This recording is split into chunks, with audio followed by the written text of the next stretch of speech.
বলছেন মসজিদে দ্বিতীয় জামাত করব নাকি একা একা পড়ব। মসজিদে দ্বিতীয় জামাত করা, এই ক্ষেত্রে জানতে হবে যে আসল জামাত হচ্ছে প্রথম জামাত, আসল জামাত হচ্ছে প্রথম জামাত। এখন দ্বিতীয় জামাত জায়েজ আছে কি নেই, এটি হচ্ছে একটি মাসআলা যাতে ইখতিলাফ রয়েছে, ফুকাহায়ে কেরামদের দ্বিমত রয়েছে।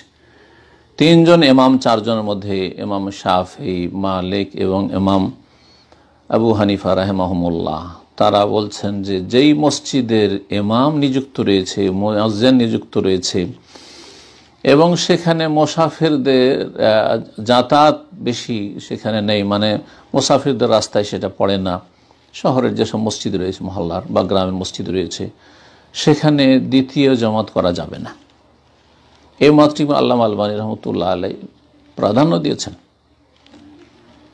দ্বিতীয় মত হচ্ছে যে মসজিদে প্রয়োজনে দ্বিতীয় তৃতীয় জামাত করা যাবে, এটি ইমাম আহমদ রাহিমাহুল্লাহর প্রসিদ্ধ মত এবং সৌদি আরব সমস্ত উলামায়ে কেরামরা প্রায় এই মতটিকে প্রাধান্য দিচ্ছেন যে দ্বিতীয় জামাত করা মুস্তাহাব, ভালো। দ্বিতীয় জামাত করা ওয়াজিব বলছেন না, দ্বিতীয় জামাত করা মুস্তাহাব বা ভালো।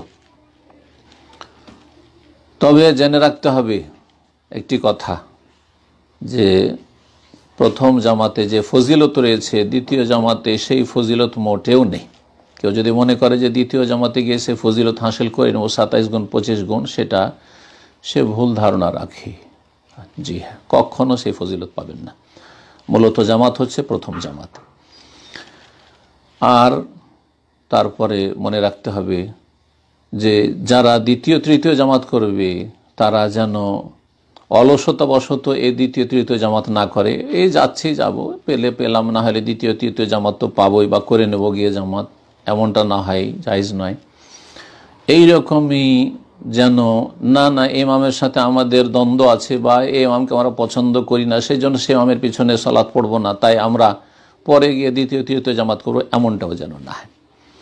এই বিষয়গুলি সামনে রাখার পরে সংক্ষেপে বলছি যে ইনশাআল্লাহ তাআলা আমরা সেই মতটিকে প্রাধান্য দিচ্ছি যে মসজিদে দ্বিতীয় তৃতীয় জামাত প্রয়োজনে করা যেতে পারে। আল্লাহ তাআলা আলাম।